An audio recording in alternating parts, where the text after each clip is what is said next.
that from people in general. I think it's asinine. I say that because you have to look at the NBA just like any other organization or association as a business. The NBA is a business, and I think a lot of people don't under. I think what a lot of regular people, civilians, other people in different industries, what therefore be it truck drivers, cooks, trash men, working schools. I think what they don't understand is that the NBA itself is an organization that and not only just an organization, but it's an entertainment organization at that. And we all know, just like movie stars, just, just like other athletes, NFL, things of that nature, they revenue and bring in tons and tons of money. Yeah. Okay. So first off, you always have to think the NBA itself, and I'm just going to run down some facts right now. The average player salary is $7.8 million. Okay, I got my reference from a sports player Mm-hmm. to make $7.8 million. That means that overall, the industry itself or the organization itself has to be revenuing in over multi-billions of dollars in order to give each player in the NBA that amount of money. Now that's average. That's not saying each player itself gets 7.8. That's just saying on average between every, that's how much that's allocated between them on average. So we got to keep things in mind here. When you have the outside external people saying, man, they're making way too much money. Okay, let's bring it on a smaller scale. McDonald's is a multi-billion-dollar industry. Okay. True. True.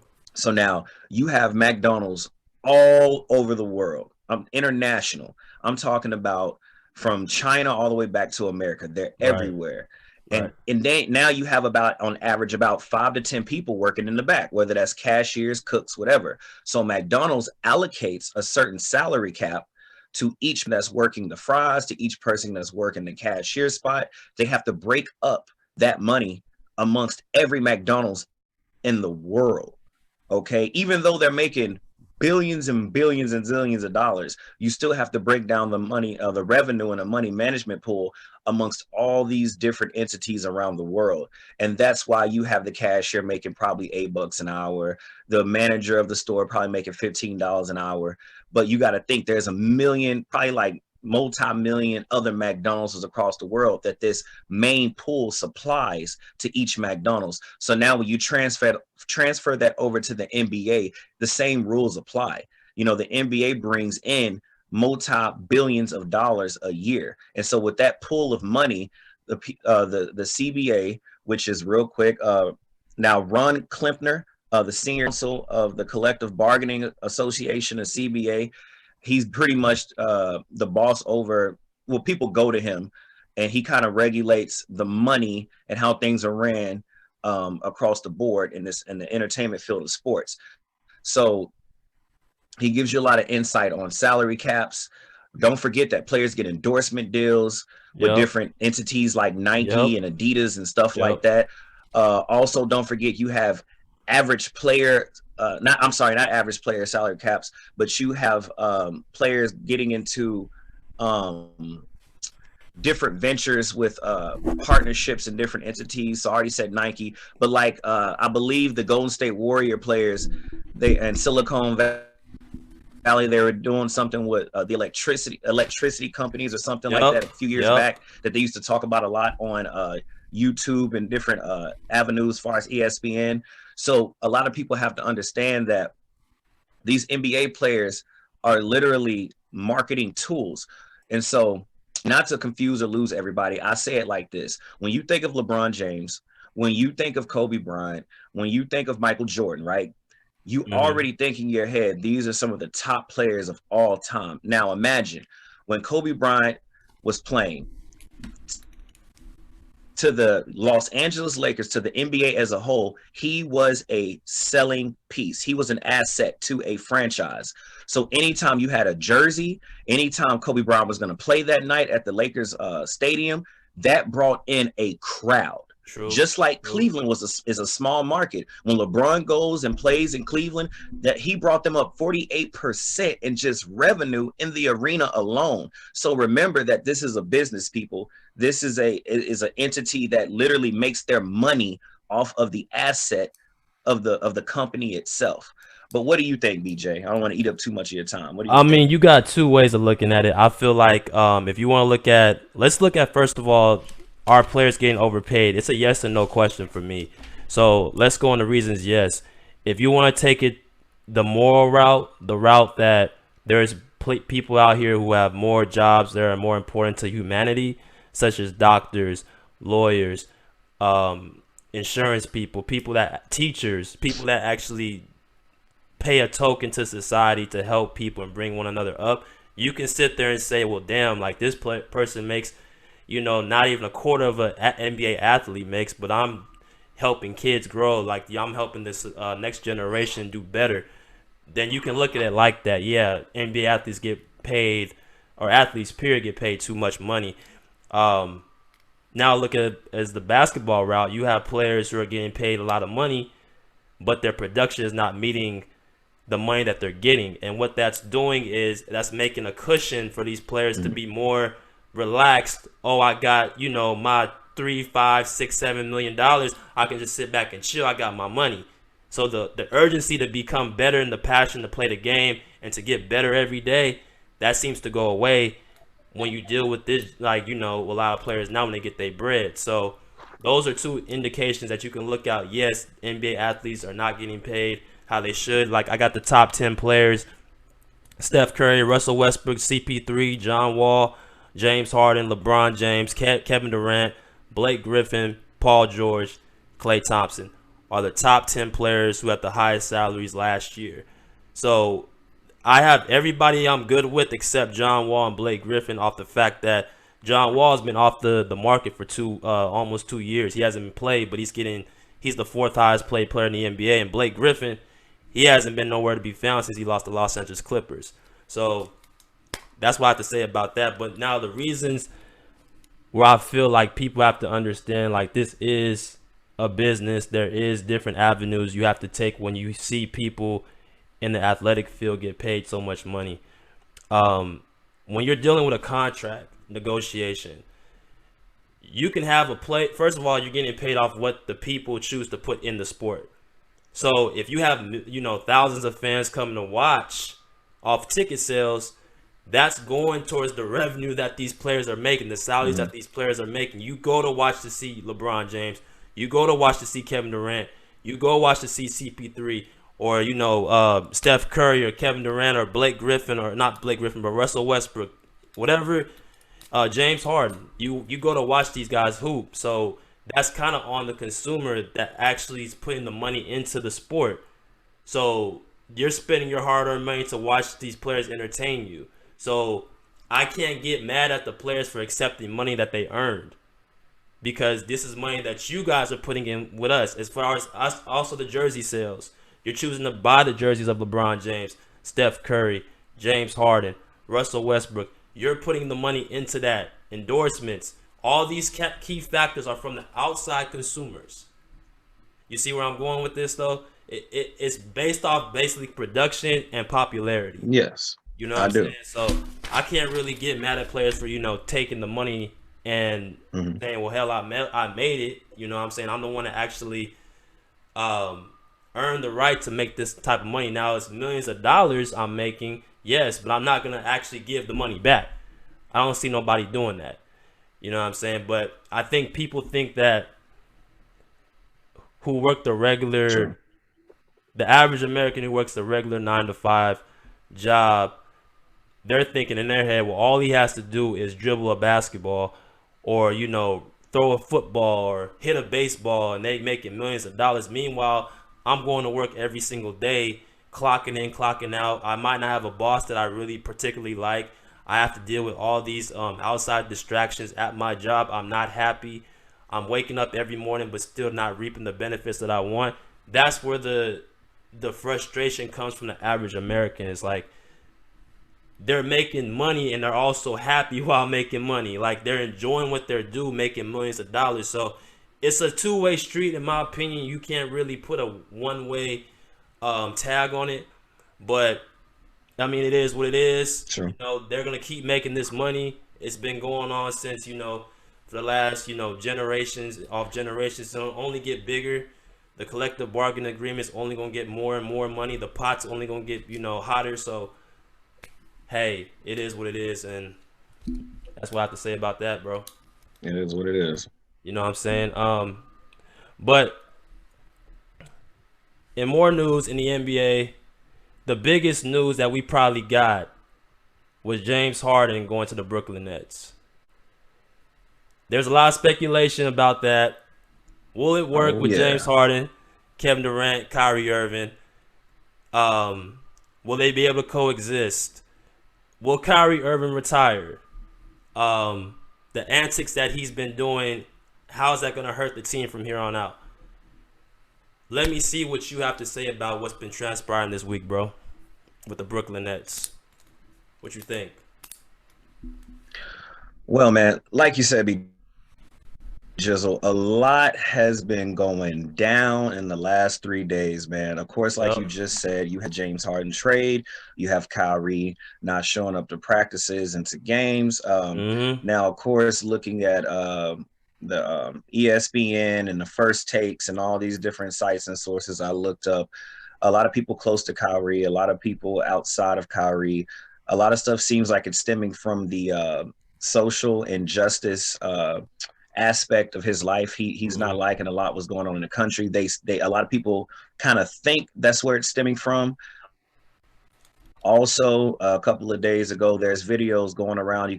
A lot of people probably saw it on Instagram and different avenues where he was at a private party without wearing mask, which broke a lot of the NBA protocols. And so now he is being fined I believe 50K for this incident. So basically over a 5-game period that he missed, that's basically he's close to 2.3 million alone in just that. I'm going to say this about the Kyrie thing. I really, really hope that whatever he's dealing with mentally and spiritually and even emotionally, I hope my brother gets what he needs.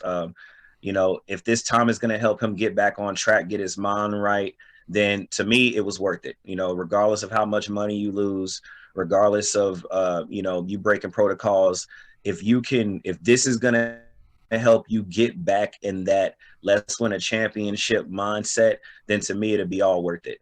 I don't think he's going to retire personally. I feel like basketball is a part of who he is as a man. I mean, he's a basketball, dribbling god, in my opinion. This man is he's just insatiable on the court. He's vicious. I don't think he's going anywhere. I hope he doesn't retire. Can't speak for him, but I just hope he doesn't. Right. Jumping to James Harden. Now, a lot of people are not really feeling the trade, and some people are. And me personally, I've been on that Brooklyn Nets bandwagon, man, since the beginning of the year. So, matter of fact, his debut game against the Magic on the 16th, man, was 32 points, 14 assists, 12 rebounds. I mean, his first game with KD, this man's balling out of control. And you know what, man? I'm gonna say it like this. As long as he stays, of course he needs to drop some weight. That's obvious. But as long as he keeps being productive, and hopefully when Kyrie comes back, if Kyrie knows how to intermingle with KD and James Harden pretty smoothly, and I feel like if Kyrie and James Harden are not too ball dominant at times, I think it's going to be a pretty dominating team. But I will say this is a negative for the Nets because I am an honest guy. They need to pick up the defense. Like those guys seriously need to think about picking up the defense because you can't just always outshoot the other team. Defense has to come into a play at a certain point. But that's what I think so far, BJ. What about you? First off, let me say this. It will work. Let me give you both sides of it, though. The ways it's going to work is, number one, Kevin Durant is going to have to be the moderator between Kyrie Irving and James Harden. Kevin Durant's the best player. He's the alpha dog on that team. He's best friends with Kyrie Irving. He's great friends with James Harden. So he can be the middleman between those guys to keep them in check. That's number one. James Harden, number two, is going to have to be the one to sacrifice the most. The reason Okay. I say that, and I think he figured that out yesterday when he had the 14 assists, and the reason I say that is because he's the only guy who doesn't have a championship.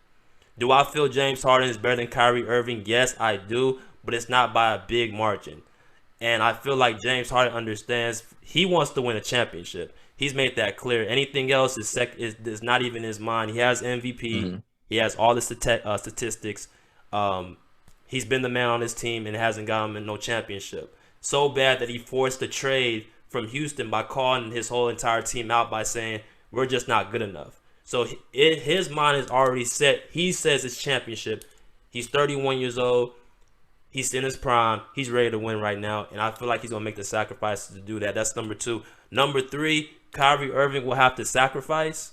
But going back to what I said with James Harden, I feel like James Harden is more willing to take a back seat to Kyrie Irving based on how he knows how Kyrie Irving is. And he'll say, okay, you want to be the guy who get more shots or whatever. I'll give it to you. I'll have my 14, 15 assists. Because people forget James Harden averaged more assists in a season than the entire league. So he can pass the ball. He can be a point guard. He can dish the ball. People forget that. You know what I'm saying? So that's the three ways I see it working. Now, there's two sides to this. The positive and the negatives. I'm going to go with the positives.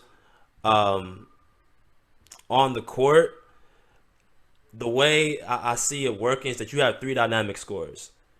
You got three guys who can get you 20, 25 points a game. You have three guys who can light you up.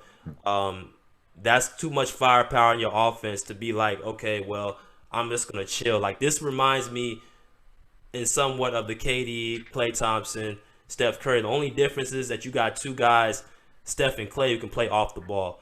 Kyrie and James Harden, they're not too much off the ball players, or we haven't seen it yet. So we'll have to see what that brings. But also, they have championship experience. They've all been deep in the playoffs. They've all been to the finals, except James Harden went to the finals in OKC. True. So you're not talking about a young group or a young core. You're talking about three guys who's been proven. So they know what it takes to win, and they know what it takes to get there. Number two.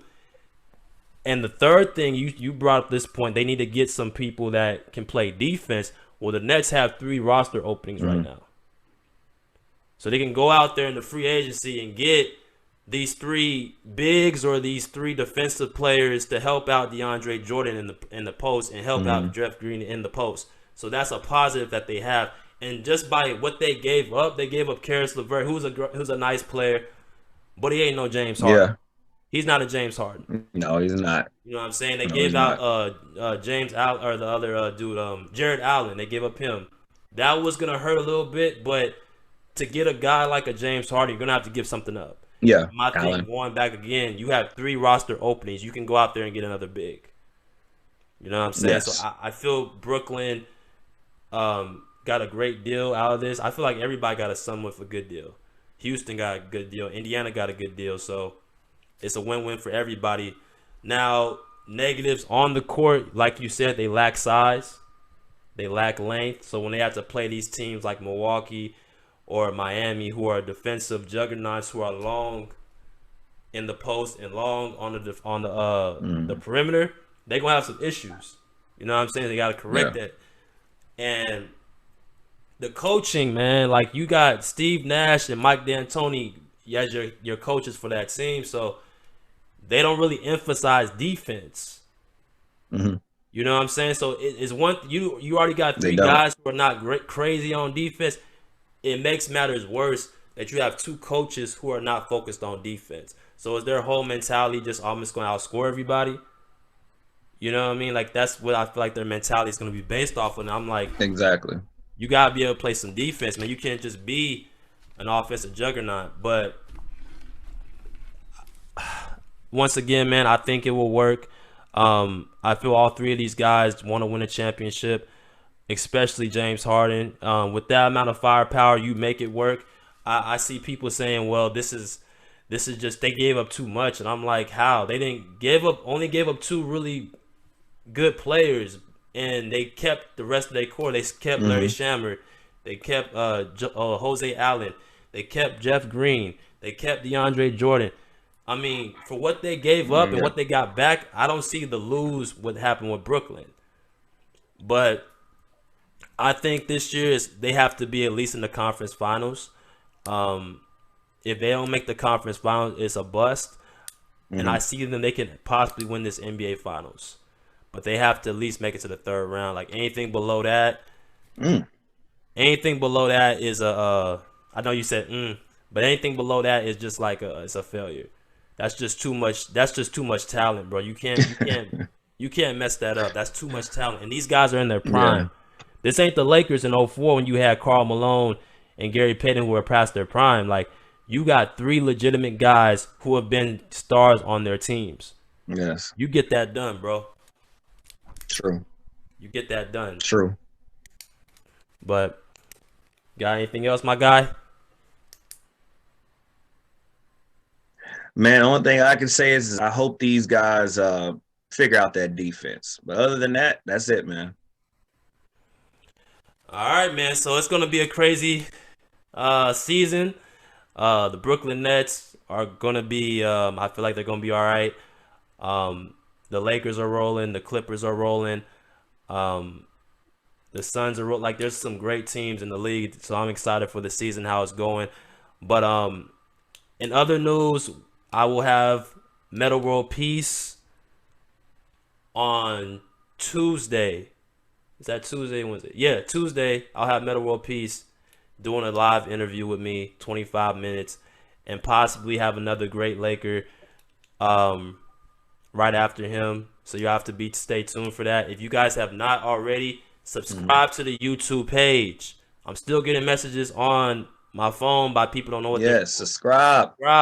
Subscribe to the page, and you guys will get every alert for every video. Period. Subscribe. Follow the pull up page on Yes. Instagram. Follow my personal page, BJizzle, BJIZZLLE. Rick, give them your social media, bro. Yo, my social media, everybody. Instagram, Rick Masters 23. Also, you can look me True. up at Mr. Lee. YouTube, Rick Masters. Facebook, Rick Masters. I made it simple so everybody can find us. Like B Jizzle said, make sure you guys subscribe on YouTube, the Pull Up Podcast on YouTube. Subscribe, share, ring that bell so you can get your notifications. We also have Spotify people. If that way you can get the quick instant bells and you can see what we're pulling up. Right. That's it, BJ. Tell them, bro. So, you know what I'm saying? We got some big things coming, man. We want you guys to all be available to see it and get all your information. That's, again, YouTube, Instagram, Spotify. You guys need to all check those three social media platforms out. Do not miss out. We're done with episode 6. Join me next week as I interview Metta World Peace, great NBA Laker player. Played with Kobe Bryant. We're coming up to the 1 year death anniversary. I also had another player, Anthony Brown, last week on my show. It was a great interview between me and him. And yeah, man, we're making big moves out here. We want to do Great everything. interview, bro. Great interview. Want to do great moves and great things for the public. So we're working hard for you guys, and we're gonna make sure we get it done. But anyway, that is the Pull Up Basketball Podcast, episode 6. All right, y'all check it out. Pull up a seat, pull up a chair, pull up. Peace. Pull up. Peace.